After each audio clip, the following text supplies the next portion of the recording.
Banned na sa ride-hailing app na InDrive ang driver na nahulikam na nakikipagtalo sa kanyang pasahero matapos sumunod silang ibaba sa maling lugar sa Binondo, Maynila.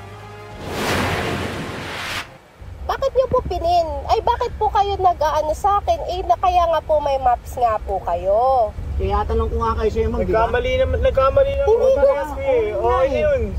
Huwag ka magsasalita ng gonggong. Para kayong... Ano? Parang ano? Alam mo problema mo, pwede. Oh, May problema ba? kuya! Kasi nag-pin po ako, hindi kaya nga po. Hindi, eh, kaya nga, bakit po hindi po kayo... Mura, kuya.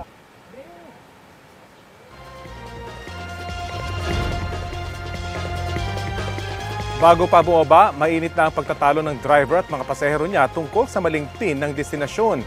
Kita naman sa CCTV ng Barangay 293 ang pagbaba ng mga pasahero kahit hindi pa nakakaparada ng maayos ang sasakyan. Ayon sa babaeng pasahero, kahit naiabot na ng driver ang sukli, tuloy pa rin sila sa pagtatalo hanggang sa bumalik ng kotse ang driver at kumuha ng kutsilyo raw at iniamba sa kanila. Ang insidente, inawat ng ilang naroroon sa lugar kaya umalis na rin ang TNVS driver.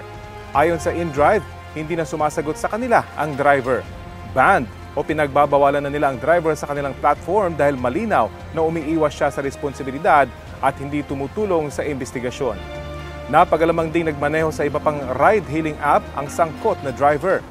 Una nang sinuspinde ng LTO ng 70 araw ang lisensya ng driver.